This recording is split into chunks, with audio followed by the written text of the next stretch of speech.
रात के करीब 2:30 बज रहे होंगे। नाइट शिफ्ट करने के बाद मैं पैदल ऑफिस से घर की ओर लौट रहा था।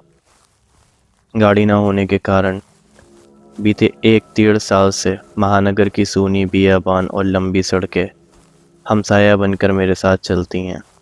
बाप रे, इतनी लंबी और भूतिया सड़कें खत्म होने का नाम ही नहीं लेती, बस चलती रहती हैं, रुकने का नाम ही नहीं लेती। कहीं ऐसा घंघोर अंधेरा कि पैर कहाँ पड़ रहे हैं पता ही नहीं चले, तो कहीं खंभों की लाइट से फूटते सफ़ेद झिलमिलाते प्रकाश में नहाती सड़कों की खूबसूरती देखने को बनती है। रोज़ाना का रूटीन होने के कारण अब इन सूनी और अंधेरी सड़कों से डर नहीं लगता। इन्हीं सूनी और बियाबान रास्तों पर दिन भर इतना हैवी ट्रैफिक और चहल पहल रहती है कि एक कदम पैदल चलना भी दूभर होता है। मई की बेरहम गर्मी, माथे से चूता पसीना, और ऐसे में अचानक हल्की हल्की ठंडी हवा चलने लगे। माथे के पसीने से टकराती हवा कितनी शीतलता प्रदान करती है। ऐसे में कौन बेवकूफ़ होगा जिसका मन गुनगुनाने को नहीं करेगा। गुनगुनाते हुए मैं आगे बढ़ ही रहा था कि अचानक आंखें एक जगह पर जाके ठिठक गईं। सड़क किनारे एक सभ्य सी अधेड़ महिला खड़ी दिखाई दी। करीब 100-125 फीट की दूरी रही होगी। कंधे पर छोटा सा बैग लटका था, वहीं पैरों के पास एक ब्रीफकेस ज़मीन पर रखा दिखाई दिया। सफ़ेद प्रिंट वाली साड़ी और उसके किनारे से अपना सर ढक रखा था। इससे तो वह किसी भले घर की दिखाई दे रही थी, लेकिन इतनी रात हो गई, वो भी शहर के भीतर से गुजरने वाले हाईवे पर। कुछ अजीब सा लगा। हो सकता है मायके या ससुराल वालों ने बस में बिठा दिया हो और किसी कारण बस लेट होने पर महिला को देर रात यहाँ उतरना पड़ा हो। शायद उसका घर यहीं कहीं आसपास ही होगा, या फिर शायद सवारी ऑटो या रिक्शे का इंतज़ार कर रही हो। लेकिन इतनी रात का रिक्शा कहाँ मिलेगा। शायद घर का कोई परिजन गाड़ी लेकर आ रहा होगा। शायद शायद शायद सोचते हुए मैं उसके बहुत करीब आ गया। नज़रों से नज़रें टकराईं, मगर वो ज़रा भी नहीं झपकी। मेरी आंखों में बराबर देखती रही, भय का नामो निशान तक नहीं। वरना इतनी अंधेरी और सूनी रात में एक अकेली महिला, कम से कम मुझ जैसे मवाली इंसान को देखकर तो डर ही जाए। लेकिन वो तो लगातार घूरती रही, चेहरे पर न कोई हाव न कोई भाव।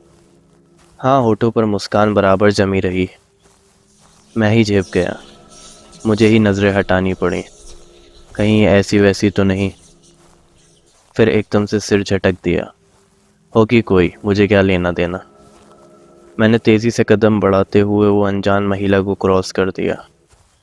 अनजाने डर और शर्म के मारे मैंने फिर पलट कर नहीं देखा।